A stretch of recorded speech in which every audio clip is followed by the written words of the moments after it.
Hello, Kiss fans. All right, so we all saw the news today. Joe Biden, the president of the United States, has dropped out of the race for the president of the United States. Now, obviously, this is something of an anomaly in American political history. While many of us can probably guess who the Democratic nominee is likely going to be, I got to thinking about something. I was wanted to ask you guys to like share your thoughts on this. Basically, man, I was wondering if there was any way for one of the members of KISS to run for president. Yeah. I also entertained the idea that since like the KISS brand is kind of like one singular corporate entity, and I was thinking about how like corporations are actually recognized as people, so we could feasibly have like a situation where like the entire KISS corporation and brand is running as the nominee against Donald Trump. But more realistically, I believe one of the individual members of KISS would likely run on their own as opposed to the entire KISS corporation running its own campaign. Now, obviously, all members of KISS are much older than 35, so they're eligible in terms of age. It would have to be one of the original four members because they're the only ones with the name recognition to win the election, I think. And obviously, Vinnie Vincent is probably not cognitively astute enough to run. Obviously, like cognitive decline has been a hot topic in politics lately.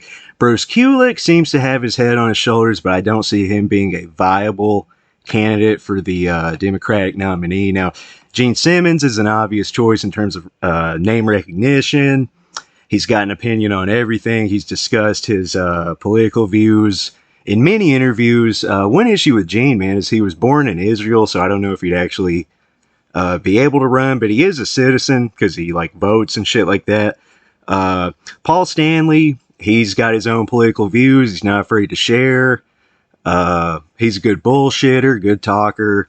He would probably be great in politics. He's relatively young in comparison to like Joe Biden and Donald Trump. So I could see Paul Stanley being a great nominee. Now, when you get to Peter Criss, to my knowledge, he does not enter the political arena too often. He keeps a relatively low profile, and he's actually a year older than Donald Trump. Still younger than Joe Biden, but 1 year older than Donald Trump. So his age would be called into question by voters and the media and things like that. So I would rule out Peter Criss for the presidency. Ace Frehley, I think he could actually win it. But, you know, he rarely discusses politics, but he does believe in like gray aliens, ghosts, demons, stuff like that, you know, and he's made comments at recent shows about topics such as World War III, the zombie apocalypse, other issues facing America today. So I could see Ace running as like a possibly a third party candidate, you know. I don't know if he'd be libertarian or he starts his own party or Green Party or what, but I don't see him likely accepting the Democratic nomination. However, I would personally vote for Ace Frehley myself.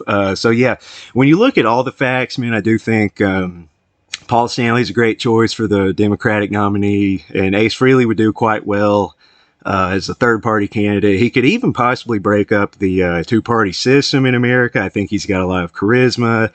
You know, his charisma, his sense of humor. He's got like kind of the rags to riches to rags again life story, so that kind of makes him like relatable. He almost reminds me of like Steve Martin in The Jerk, kind of, you know, that sort of story. So yeah, let me know what you guys have to say about this, man. Would you vote for a member of KISS for the office of the presidency?